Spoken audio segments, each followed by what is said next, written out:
നമ്മുടെ സംസ്ഥാനത്ത് ഇന്ന് 4644 പേർക്കാണ് കോവിഡ് ബാധ സ്ഥിരീകരിച്ചത്. ഇന്നത്തെ മരണസംഖ്യ 18 ആണ്. 18 പേർ മരണമടഞ്ഞു. 37,488 പേർ നിലവിൽ ചികിത്സയിലുണ്ട്.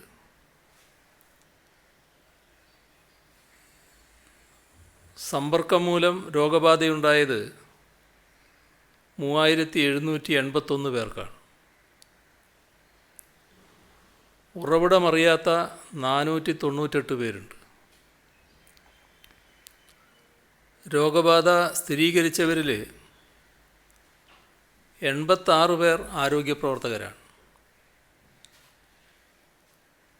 കഴിഞ്ഞ 24 മണിക്കൂറിൽ 47,452 സാമ്പിളുകൾ പരിശോധന നടത്തി. 2,862 പേരാണ് രോഗവിമുക്തരായത്. തിരുവനന്തപുരത്ത് തന്നെയാണ് ഏറ്റവും അധികം കോവിഡ് രോഗികൾ സംസ്ഥാനത്ത്. രോഗത്തിൻ്റെ ഉറവിടം വ്യക്തമല്ലാത്തവരുടെ എണ്ണവും കൂടുതലാണ്. ഇന്ന് രോഗം സ്ഥിരീകരിച്ചത് തിരുവനന്തപുരത്ത് 824 പേർക്കാണ്. ഇന്നലെ മാത്രം ജില്ലയിൽ 2014 പേർ രോഗനിരീക്ഷണത്തിലായി. കൊല്ലം ജില്ലയിൽ മരണത്തെ മുഖാമുഖം കണ്ട കോവിഡ് രോഗി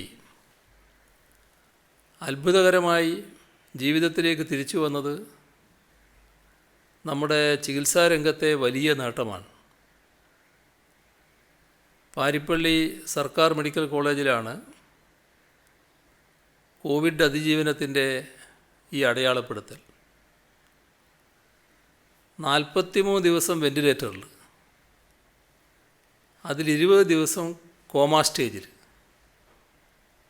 ശാസ്താംകോട്ട പള്ളിശ്ശേരിക്കൽ സ്വദേശി ടൈറ്റസ് എന്ന 54-കാരനാണ് വെന്റിലേറ്ററിൻ്റെയും ഡയാലിസിസ് യൂണിറ്റിൻ്റെയും സഹായം വിട്ട് ജീവിതത്തിലേക്ക് തിരിച്ചെത്തിയത്. ഇദ്ദേഹം മത്സ്യവില്പന തൊഴിലാളിയാണ്. കഴിഞ്ഞ ജൂലൈ 6-നാണ് കോവിഡ് പോസിറ്റീവായത്. അങ്ങനെയാണ് മെഡിക്കൽ കോളേജ് ആശുപത്രിയിലെത്തിയത്. ശ്വാസകോശ വിഭാഗം ICUവിലും പിന്നീട് വെന്റിലേറ്ററിലുമായി. ജീവൻ രക്ഷാ മരുന്നുകൾ ഉയർന്ന ഡോസിൽ നൽകേണ്ടതായി വന്നു. 6 ലക്ഷം രൂപ വിനിയോഗിച്ച് വെന്റിലേറ്ററിൽ തന്നെ ഡയാലിസിസ് മെഷീനുകൾ സ്ഥാപിച്ചു. 30ഓളം തവണ ഡയാലിസിസ് നടത്തി. 2 തവണ പ്ലാസ്മ തെറാപ്പി നടത്തി. ജൂലൈ 15-ന് ടൈറ്റസ് കോവിഡ് നെഗറ്റീവായി. പക്ഷേ കടുത്ത ആരോഗ്യ പ്രശ്നങ്ങളെ തുടർന്ന് ഓഗസ്റ്റ് 17 വരെ വെന്റിലേറ്ററിലും പിന്നീട് ICUവിലും തുറന്നു. ഓഗസ്റ്റ് 21-ന് വാർഡിലേക്ക് മാറ്റി. ഫിസിയോതെറാപ്പിയിലൂടെ സംസാരശേഷിയും ചലനശേഷിയും വീണ്ടെടുക്കാനായി. ആരോഗ്യപ്രവർത്തകരുടെ 72 ദിവസം നീണ്ട അശ്രാന്ത പരിശ്രമത്തിൻ്റെ ഫലമായി ആരോഗ്യ പുരോഗതി നേടിയ ടൈറ്റസ് ഇന്നലെ ആശുപത്രി വിട്ടു. സാധാരണ നിലക്ക് സ്വകാര്യ ആശുപത്രിയിലാണ് ചികിത്സയെങ്കിൽ ചുരുങ്ങിയത് 30 ലക്ഷം രൂപയെങ്കിലും വേണ്ടി വരുമായിരുന്നു ചികിത്സാ ചെലവ്. ആ ചികിത്സയാണ് അദ്ദേഹത്തിന് നൽകിയത്. പ്രതിസന്ധികൾക്കിടയിലും മനോബലം പകരുന്ന അതിജീവന മാതൃകയായതിനാലാണ് ഇതിവിടെ എടുത്തു പറഞ്ഞത്. ടൈറ്റസിനെ ചികിത്സിച്ച എല്ലാവരെയും അഭിനന്ദിക്കുന്നു. കോവിഡിനെതിരെ ഇത്രയേറെ പ്രത്യേകതകളുള്ള ഇടപെടലാണ് നടത്തുന്നത് എന്ന് നാം കാണേണ്ടതുണ്ട്. അതിനിടയിൽ രോഗവ്യാപനത്തിന് കാരണമാകുന്ന ശ്രമങ്ങളുണ്ടാക്കുന്നവരുടെ കണ്ണ് തുറപ്പിക്കുന്നതിനു കൂടിയാണ് ഇതിവിടെ സൂചിപ്പിക്കുന്നത്. പത്തനംതിട്ട ജില്ലയിൽ തിരുവല്ലയിലെ സ്വകാര്യ ആശുപത്രി കേന്ദ്രീകരിച്ചുള്ള ഇൻസ്റ്റിറ്റ്യൂഷണൽ ക്ലസ്റ്ററിൽ വെള്ളിയാഴ്ച വരെ 55 പേർക്കാണ് രോഗം കണ്ടെത്തിയത്. വിവാഹത്തിന് കോവിഡ് മാനദണ്ഡങ്ങൾ പാലിക്കാതെയുണ്ടായ പ്രാഥമിക സമ്പർക്കം മൂലം രോഗബാധ സ്ഥിരീകരിക്കുന്നത് ജില്ലയിൽ റിപ്പോർട്ട് ചെയ്യുന്നുണ്ട്. വിവാഹത്തിന് വലിയ തോതിൽ ആളുകൾ ഒത്തുകൂടുന്നതും കോവിഡ് മാനദണ്ഡങ്ങൾ പാലിക്കാത്തതും രോഗവ്യാപനത്തിനിടയാക്കും. ആലപ്പുഴ ജില്ലയിൽ സജീവമായ 11 ക്ലസ്റ്ററുകളിൽ പുറക്കാട്, ആറാട്ടുപുഴ, പുന്നപ്ര സൗത്ത് എന്നിവിടങ്ങളിലാണ് കൂടുതൽ കേസുകളുള്ളത്. ജില്ലയിൽ സാമൂഹ്യ ആരോഗ്യ കേന്ദ്രങ്ങൾക്ക് നിലവിൽ നൽകിയിട്ടുള്ള ആംബുലൻസുകൾക്ക് പുറമെ രോഗികളുടെ എണ്ണം വർദ്ധിക്കുന്നതിൻ്റെ അടിസ്ഥാനത്തിൽ ഓരോ ആംബുലൻസ് വീതം നൽകും. കോട്ടയം മുനിസിപ്പാലിറ്റിയിൽ രോഗികളുടെ എണ്ണം ഉയർന്ന നിലയിൽ തുടരുന്നു. ഇടുക്കിയിൽ നെടുങ്കണ്ടം ടൗൺ പൂർണ്ണമായി അടച്ചു. മത്സ്യ മൊത്തക്കച്ചവടക്കാരനും ഗ്രാമപഞ്ചായത്ത്, എക്സൈസ്, ബാങ്ക് ഉദ്യോഗസ്ഥർ ഇങ്ങനെ എല്ലാവരും ഉൾപ്പെടെ 48 പേർക്ക് ടൗണിൽ രോഗം സ്ഥിരീകരിച്ചതിനെ തുടർന്നാണ് ഈ നടപടി. സംസ്ഥാനത്തെ ഏറ്റവും വലിയ സമ്പർക്കങ്ങളിൽ ഒന്നായ നെടുങ്കണ്ടത്തെ മത്സ്യവ്യാപാരിയുടേത് ആരോഗ്യവകുപ്പിൻ്റെ അറിയിപ്പനുസരിച്ച് ഏറ്റവും വലിയ സമ്പർക്കമാണ് അവിടെ. 3000-ഓളം ആളുകളുമായി ഇദ്ദേഹത്തിന് സമ്പർക്കമുണ്ടെന്നാണ് പ്രാഥമിക നിഗമനം. കുമളി 8-ാം മൈൽ മുതൽ രാജാക്കാട്, രാജകുമാരി, പൂപ്പാറ, ചെമ്മണ്ണാർ, കമ്പമേട് തുടങ്ങി അതിർത്തി മേഖലയിലെ ഒട്ടുമിക്ക പട്ടണങ്ങളിലും ഇദ്ദേഹം എത്തിയിരുന്നതായാണ് വിവരം. എറണാകുളത്ത് എല്ലാ തദ്ദേശ സ്ഥാപനങ്ങളിലും സമ്പർക്ക വ്യാപനമുണ്ട്. 42 ക്ലസ്റ്ററുകളിൽ 28 വലിയ കമ്മ്യൂണിറ്റി ക്ലസ്റ്ററുകളുണ്ട്. പോസിറ്റീവാകുന്ന ഗർഭിണികൾക്കായി ICDS സഹകരണത്തോടെ മുട്ടം SCMS കോളേജിൽ പുതിയൊരു FLTC ആരംഭിച്ചിട്ടുണ്ട്. മലപ്പുറത്ത് 534 പേർക്കാണ് ഇന്ന് രോഗബാധ സ്ഥിരീകരിച്ചത്. തൃശ്ശൂർ ജില്ലയിൽ 70ഓളം ഗ്രാമപഞ്ചായത്തുകളിലെ വാർഡുകൾ കണ്ടെയ്ൻമെൻറ്റ് സോണുകളാണ്. പാലക്കാട് ജില്ലയിൽ മേലാമുറി പച്ചക്കറി മാർക്കറ്റ് ഒരു ക്ലസ്റ്ററാണ്. ആ ക്ലസ്റ്ററിൽ ഉൾപ്പെട്ട 38 പേർക്ക് രോഗം സ്ഥിരീകരിച്ചു. കോഴിക്കോട് ദിനംപ്രതി 5000-ലധികം സാമ്പിളുകൾ പരിശോധിക്കുന്നുണ്ട്. 6681 സാമ്പിളുകളാണ് വെള്ളിയാഴ്ച പരിശോധിച്ചത്. കോഴിക്കോട് കോർപ്പറേഷൻ പരിധിയിലും വടകര, ചോറോട് ക്ലസ്റ്ററുകളിലുമാണ് കൂടുതൽ രോഗികളുള്ളത്. വെള്ളയിൽ ക്ലസ്റ്ററിൽ കഴിഞ്ഞ 3 ദിവസത്തിനിടെ 76 പേർക്ക് രോഗം ബാധിച്ചിട്ടുണ്ട്. ഇന്ന് 412 പേർക്കാണ് പോസിറ്റീവായത്. വയനാട് ജില്ലാ ജയിൽ സൂപ്രണ്ടിന് കോവിഡ് സ്ഥിരീകരിച്ചതുമായി ബന്ധപ്പെട്ട് സബ് കളക്ടർ ഉൾപ്പെടെയുള്ള ഉദ്യോഗസ്ഥർ ജില്ലയിൽ സ്വയം നിരീക്ഷണത്തിൽ പോയിട്ടുണ്ട്. കണ്ണൂർ ജില്ലയിൽ ആശുപത്രികളിൽ ആരോഗ്യ പ്രവർത്തകർക്ക് കൂടുതലായി രോഗം റിപ്പോർട്ട് ചെയ്യപ്പെടുന്ന സാഹചര്യമുണ്ട്. അത് നിയന്ത്രിക്കാനാവശ്യമായ നടപടികൾ സ്വീകരിക്കാൻ DMOവിന് നിർദ്ദേശം നൽകിയിട്ടുണ്ട്. കാസർകോട്ട് നിലവിലുള്ള തീരദേശ ക്ലസ്റ്ററുകളിൽ നിന്നും പലരും പരിശോധനയ്ക്ക് തയ്യാറാകാത്തത് പ്രധാന പ്രശ്നമായി റിപ്പോർട്ട് ചെയ്തിട്ടുണ്ട്. കോവിഡ് രോഗവ്യാപനത്തിൻ്റെ അടുത്ത തരംഗം കൂടുതൽ രൂക്ഷമായി നമ്മുടെ രാജ്യത്ത് പ്രകടമാകാൻ പോകുന്നതായാണ് റിപ്പോർട്ട്.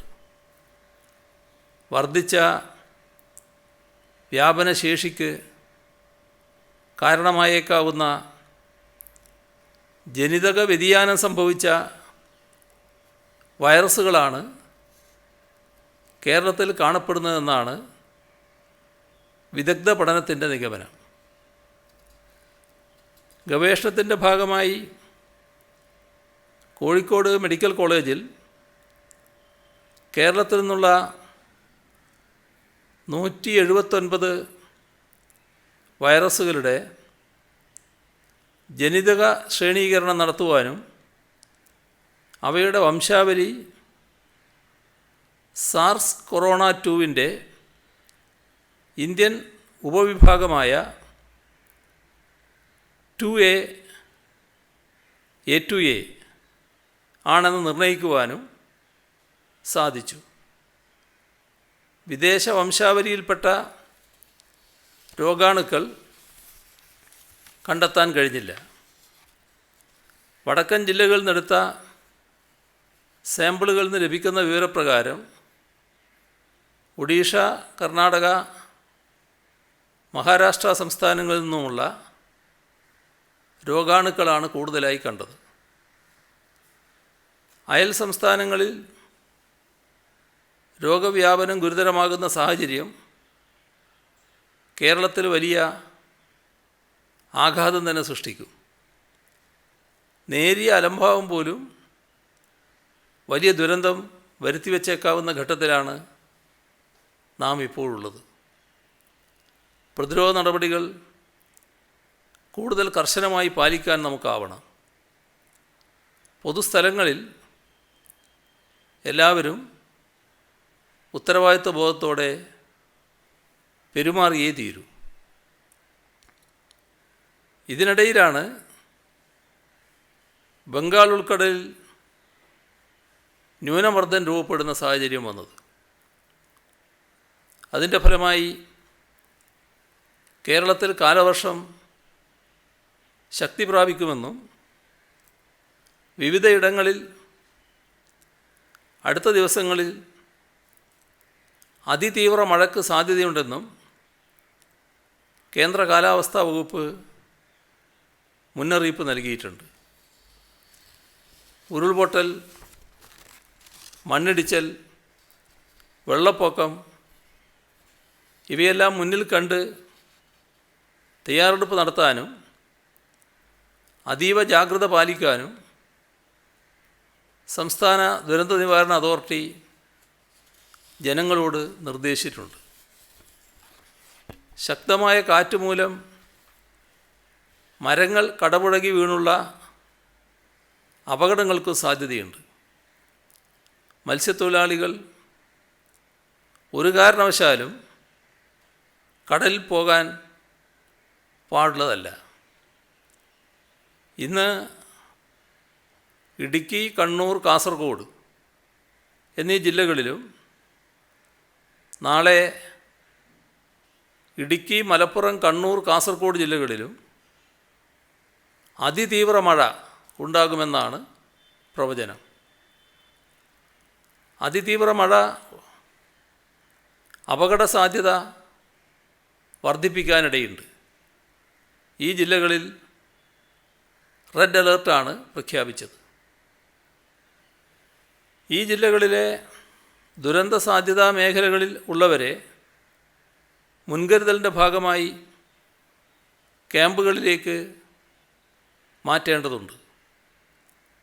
രാത്രി സമയങ്ങളിൽ മഴ ശക്തിപ്പെടുന്ന സാഹചര്യമുണ്ട്. ഉരുൾപൊട്ടൽ, മണ്ണിടിച്ചൽ സാധ്യതയുള്ള പ്രദേശങ്ങളിൽ മുൻകരുതലിനായി പകൽ സമയം തന്നെ ആളുകളെ മാറ്റി താമസിപ്പിക്കേണ്ടതാണ് എന്ന നിർദ്ദേശം നൽകിയിട്ടുണ്ട്. മലയോര മേഖലയിലേക്കുള്ള രാത്രി ഗതാഗതം ഒഴിവാക്കേണ്ടതുമാണ്. ഇന്ന് ആലപ്പുഴ, കോട്ടയം, എറണാകുളം, തൃശ്ശൂർ, പാലക്കാട്, മലപ്പുറം, കോഴിക്കോട്, വയനാട് ജില്ലകളിലും നാളെ കോട്ടയം, എറണാകുളം, തൃശ്ശൂർ, പാലക്കാട്, കോഴിക്കോട്, വയനാട് ജില്ലകളിലും 21-ന് കോട്ടയം, ഇടുക്കി, എറണാകുളം, തൃശ്ശൂർ, പാലക്കാട്, മലപ്പുറം, കോഴിക്കോട്, വയനാട്, കണ്ണൂർ, കാസർഗോഡ് ജില്ലകളിലും കേന്ദ്ര കാലാവസ്ഥാ വകുപ്പ് ഓറഞ്ച് അലേർട്ട് പ്രഖ്യാപിച്ചിട്ടുണ്ട്. അതിശക്തമായ മഴ മുന്നറിയിപ്പുള്ള സാഹചര്യത്തിൽ അധികൃതരുടെ നിർദ്ദേശങ്ങളനുസരിച്ച് മാറി താമസിക്കേണ്ട ഇടങ്ങളിൽ എല്ലാവരും സഹകരിക്കാൻ സന്നദ്ധരാവണം. ദുരിതാശ്വാസ ക്യാമ്പുകളിലേക്ക് മാറേണ്ടുന്ന ഘട്ടങ്ങളിൽ പൂർണ്ണമായും കോവിഡ് മാനദണ്ഡങ്ങൾ പാലിക്കാൻ ശ്രദ്ധിക്കുകയും വേണം. ക്വാറന്റൈനിൽ കഴിയുന്നവർ, രോഗലക്ഷണമുള്ളവർ, കോവിഡ് ബാധിക്കുന്നത് മൂലം കൂടുതൽ അപകട സാധ്യതയുള്ളവർ, സാധാരണ ജനങ്ങൾ, ഇങ്ങനെ 4 തരത്തിൽ ക്യാമ്പുകൾ സംഘടിപ്പിക്കാൻ വേണ്ടിയാണ് ദുരന്ത നിവാരണ അതോറിറ്റി നിർദ്ദേശം. ദുരന്ത സാധ്യതാ മേഖലയിലുള്ളവർ എമർജൻസി കിറ്റ് അടിയന്തരമായി തയ്യാറാക്കി വെക്കണമെന്നും അഭ്യർത്ഥിക്കുന്നു. കേന്ദ്ര സേനകൾ തയ്യാറാകുവാൻ നിർദ്ദേശം നൽകിയിട്ടുണ്ട്. പോലീസ്, ഫയർഫോഴ്സ്, സിവിൽ ഡിഫൻസ് സന്നദ്ധ പ്രവർത്തകർ ഇവരെല്ലാം പൂർണ്ണ സജ്ജരായി. കരസേന, defence service corps, navy, ITBP ഇവരെല്ലാം തയ്യാറായിട്ടുണ്ട്. വായുസേനയുടെ വിമാനങ്ങളും തയ്യാറാണ് എന്നറിയിച്ചിട്ടുണ്ട്. BSF, CRPF എന്നിവർ ആവശ്യാനുസരണം വിന്യസിക്കപ്പെടും.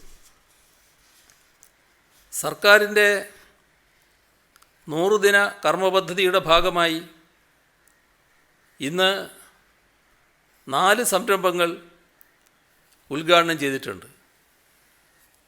കുട്ടനാട്ടിലെ കാർഷിക മേഖലയുടെയും പരിസ്ഥിതിയുടെയും സംരക്ഷണത്തിനുതകുന്ന കാർഷിക കലണ്ടറിൻ്റെ പ്രഖ്യാപനവും മൺട്രോത്തുരുത്തിലെ കാലാവസ്ഥ അനുരൂപ കൃഷിയുടെ ഉദ്ഘാടനവുമാണ് അതിലൊന്ന്.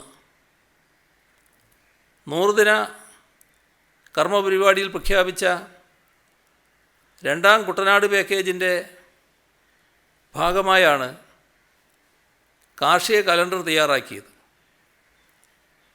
മൺട്രോത്തുരുത്തിലെ പരിസ്ഥിതി പ്രശ്നങ്ങൾക്കുള്ള പരിഹാരമെന്ന നിലയിലാണ് കാലാവസ്ഥാ അനുരൂപ കൃഷി എന്ന പദ്ധതി ആരംഭിക്കുന്നത്.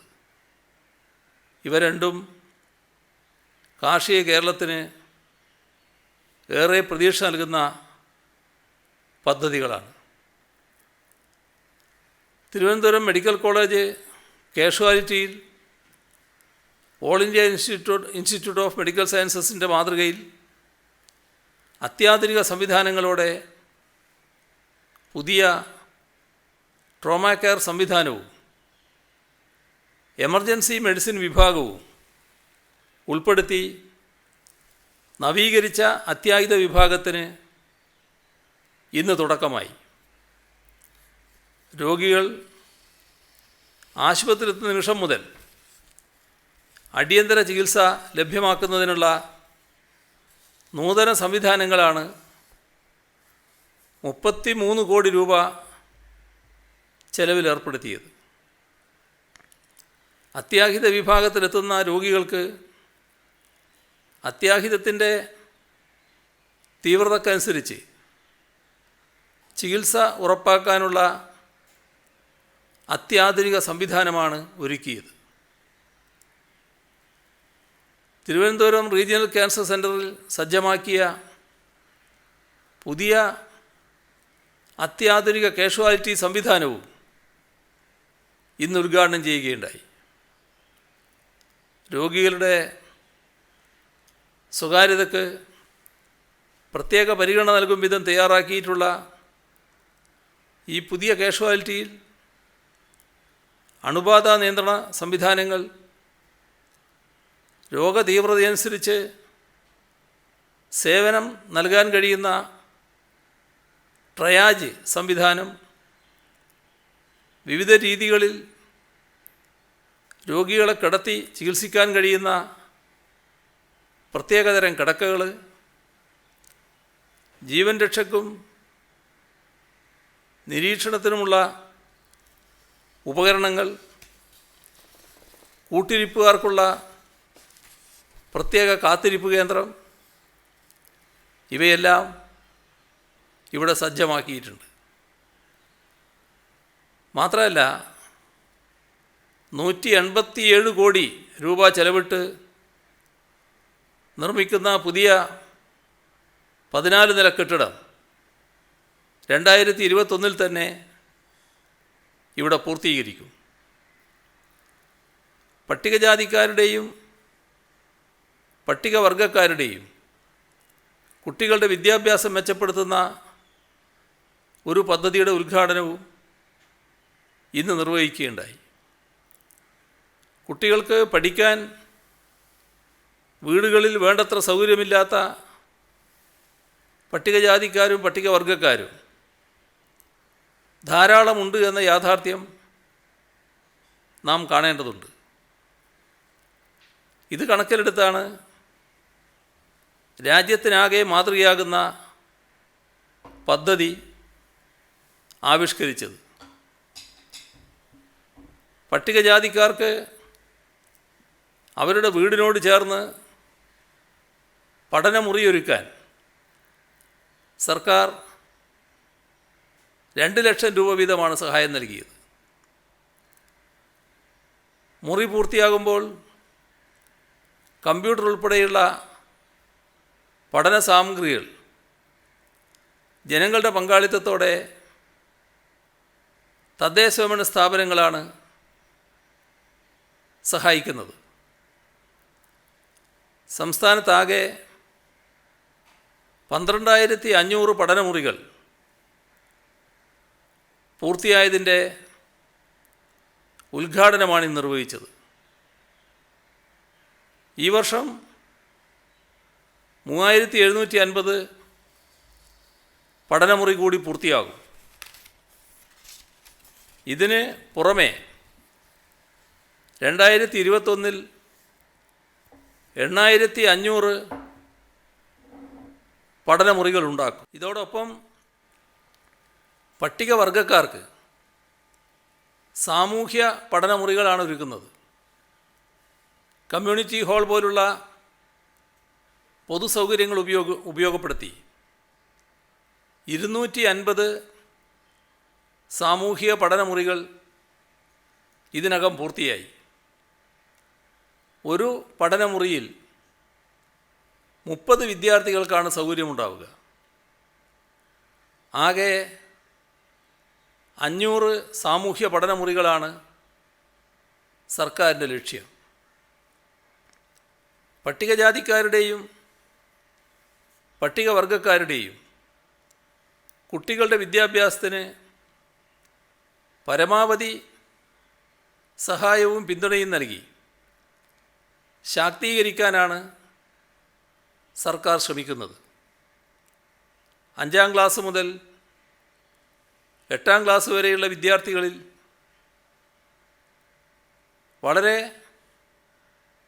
തുച്ഛമായ വിദ്യാഭ്യാസ സഹായമാണ് പട്ടികജാതി വിദ്യാർത്ഥികൾക്ക് ലഭിച്ചിരുന്നത്. ഇപ്പോൾ ഓരോ കുട്ടിക്കും പ്രതിവർഷം 2000 രൂപ വീതം വിദ്യാഭ്യാസ സഹായം നൽകുന്നുണ്ട്. 1,20,000 കുട്ടികൾക്ക് ഈ ആനുകൂല്യം ലഭിക്കുന്നു. പട്ടികജാതി പട്ടികവർഗ വിദ്യാർത്ഥികളുടെ ലംസം ഗ്രാൻഡ്, സ്റ്റൈപ്പൻഡ് ഇവയെല്ലാം 50% വർദ്ധിപ്പിച്ചു. +2 കഴിഞ്ഞ 1000 പട്ടികജാതി വിദ്യാർത്ഥികൾക്ക് മെഡിക്കൽ എഞ്ചിനീയറിംഗ് പ്രവേശന പരീക്ഷ പരിശീലനത്തിന് പദ്ധതി ആരംഭിച്ചിട്ടുണ്ട്. പട്ടികജാതി വികസന വകുപ്പിൻ്റെ കീഴിലുള്ള 44 ITIകൾ നവീകരിക്കുന്നതിന് നടപടി സ്വീകരിച്ചു. 15 ITIകൾക്ക് പുതിയ ബ്ലോക്കുകൾ നിർമ്മിച്ചു. ഏറ്റവും പ്രധാനം, ഇവിടെ പഠിക്കുന്ന വിദ്യാർത്ഥികൾക്ക് പ്രഭാത ഭക്ഷണവും ഉച്ചഭക്ഷണവും ഏർപ്പെടുത്തിയ എന്താണ്. വിദേശത്തെ മികച്ച സർവകലാശാലകളിൽ PG കോഴ്സ് ചെയ്യുന്നതിന് പട്ടിക വിഭാഗ വിദ്യാർത്ഥികൾക്ക് 25 ലക്ഷം രൂപ വരെ അനുവദിക്കാൻ ഉത്തരവ് പുറപ്പെടുവിച്ചിട്ടുണ്ട്. സംസ്ഥാന സർക്കാരിൻ്റെ കീഴിലുള്ള സിവിൽ സർവീസ് അക്കാദമിയിൽ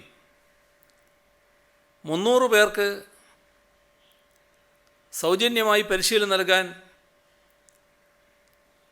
നടപടി സ്വീകരിച്ചിട്ടുണ്ട്. പട്ടികവർഗക്കാർക്ക് വേണ്ടി ഈ സർക്കാർ വന്ന ശേഷം 29,710 വീടുകൾ പൂർത്തിയാക്കി. ഇതിൽ 11,000 വീടുകൾ ലൈഫ് പദ്ധതിയിലാണ് പണിതത്. കൂടാതെ 5000-ഓളം വീടുകളുടെ പ്രവൃത്തി ലൈഫ് മുഖേന പുരോഗമിക്കുകയാണ്. ഏതെങ്കിലും കുടുംബത്തിന് അപേക്ഷിക്കാൻ കഴിയാതെ പോയിട്ടുണ്ടെങ്കിൽ അർഹതയുള്ളവർക്ക് ലൈഫ് മിഷനിലേക്ക് അപേക്ഷിക്കാൻ വീണ്ടും അവസരം നൽകിയതിൻ്റെ ഭാഗമായി പട്ടികവർഗ വിഭാഗത്തിൽപ്പെട്ടവർക്കും അപേക്ഷിക്കാൻ അവസരമുണ്ട്. ഈ സർക്കാർ അധികാരത്തിൽ വരുമ്പോൾ ഭൂരഹിതരായി 10,790 പട്ടികവർഗ കുടുംബങ്ങളാണ് ഉണ്ടായിരുന്നത്. ഇവരിൽ 4,682 പേർക്ക് 3,787 ഏക്കർ ഭൂമി വിതരണം ചെയ്തു. ബാക്കിയുള്ള 6108 കുടുംബങ്ങൾക്ക് ഭൂമി ലഭ്യമാക്കാനുള്ള നടപടികൾ പുരോഗമിക്കുകയാണ്. പട്ടികവർഗക്കാരായ കുട്ടികൾ സ്കൂളുകളിൽ നിന്ന് കൊഴിഞ്ഞു പോകുന്നതിനുണ്ടായിരുന്ന ഒരു പ്രധാന കാരണം അവരുടെ സ്വന്തം ഭാഷയിൽ നിന്ന് മലയാളത്തിലേക്ക് മാറുമ്പോഴുള്ള പ്രയാസമായിരുന്നു. ആ കുഞ്ഞ് വീട്ടിൽ നിന്ന് സ്കൂളിലെത്തുമ്പോൾ ഒരപരിചിത ലോകത്തെത്തിയ അനുഭവമായിരുന്നു. ഇത് പരിഹരിക്കുന്നതിന് ഗോത്രഭാഷ അറിയാവുന്ന അധ്യാപകരെ മെൻറ്റർ ടീച്ചർമാരായി അട്ടപ്പാടിയിലും വയനാട്ടിലും നിയമിച്ചു. ഗോത്രബന്ധു എന്ന പദ്ധതി പ്രകാരം 269 അധ്യാപകരെയാണ് ഇങ്ങനെ നിയമിച്ചത്. അതോടെ കുട്ടികൾക്ക് വിദ്യാഭ്യാസത്തിൽ നല്ല താല്പര്യമുണ്ടായി. കൊഴിഞ്ഞുപോക്ക് നിരക്ക് ഗണ്യമായി കുറയുകയും ചെയ്തു. സ്വന്തം ഭാഷയിൽ അധ്യാപകരോട് സംസാരിക്കാൻ കഴിയുന്ന സാഹചര്യം നല്ല ആത്മവിശ്വാസം അവർക്കുണ്ടാക്കി. പട്ടികവർഗ പെൺകുട്ടികൾക്ക് വിദ്യാഭ്യാസത്തോടൊപ്പം സുരക്ഷയും പ്രദാനം ചെയ്യുന്നതിനാണ് ഗോത്രവാത്സല്യ നിധി എന്നൊരു പദ്ധതി നടപ്പാക്കിയത്. ഇതിൻ്റെ പ്രയോജനം 2073 കുട്ടികൾക്ക് ലഭിക്കുന്നു. വിദ്യാസമ്പന്നരായ 19,000-ഓളം പട്ടികവർഗക്കാരുണ്ട് എന്നാണ് കണക്കാക്കുന്നത്. അവർക്ക് ജോലി ഉറപ്പു നൽകുന്നതിന് വിവിധ പദ്ധതികളാണ് നടപ്പാക്കുന്നത്. നിർമ്മാണ മേഖലയിൽ നൈപുണ്യ വികസന പരിശീലനം നൽകി 1140 പേർക്ക് തൊഴിലുറപ്പാക്കി. പരിശീലനം ലഭിച്ചവർ 54 സ്വയം സഹായ സഹകരണ സംഘങ്ങൾ ആരംഭിച്ച് സർക്കാരിൻ്റെ വിവിധ നിർമ്മാണ ജോലികൾ ഏറ്റെടുത്ത് നടത്തി വരികയാണ്. പോലീസ്, എക്സൈസ് എന്നീ വിഭാഗങ്ങളിൽ പ്രത്യേക റിക്രൂട്ട്മെൻറ്റ് വഴി 100 പേരെ നിയമിച്ചു. 125 പേർക്ക് കൂടി ഉടനെ നിയമനം നൽകാനാവും. ഭക്ഷ്യസുരക്ഷ ഉറപ്പാക്കാനും പാരമ്പര്യ ധാന്യകൃഷി പ്രോത്സാഹിപ്പിക്കാനും അട്ടപ്പാടിയിൽ കൃഷിവകുപ്പുമായി സഹകരിച്ച് നടപ്പാക്കിയ മില്ലറ്റ് വില്ലേജ് എന്ന പദ്ധതി വിജയകരമായി മുന്നോട്ട് പോകുന്നു. വസ്ത്രനിർമ്മാണത്തിൽ പരിശീലനം നൽകി സ്വയം തൊഴിൽ ചെയ്യാൻ പട്ടികവർഗ വനിതകളെ പ്രാപ്തരാകുന്നതിന് അട്ടപ്പാടിയിൽ അപ്പാരൽ പാർക്ക് ആരംഭിച്ചിട്ടുമുണ്ട്.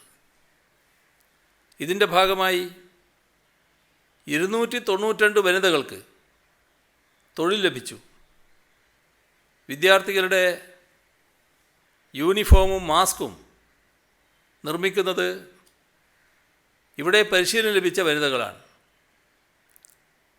പോഷകാഹാരം എല്ലാവർക്കും ലഭിക്കുന്നതിന് അട്ടപ്പാടിയിൽ 192 സാമൂഹിക അടുക്കള പ്രവർത്തിച്ചു വരുന്നുണ്ട്. എല്ലാ ഗോത്രവർഗ കോളനികളിലും മെച്ചപ്പെട്ട ചികിത്സാ സൗകര്യം ലഭ്യമാക്കിയിട്ടുമുണ്ട്. ഇത്രയും വിവരങ്ങളാണ് ഇന്ന് പങ്കുവെക്കാനുള്ളത്.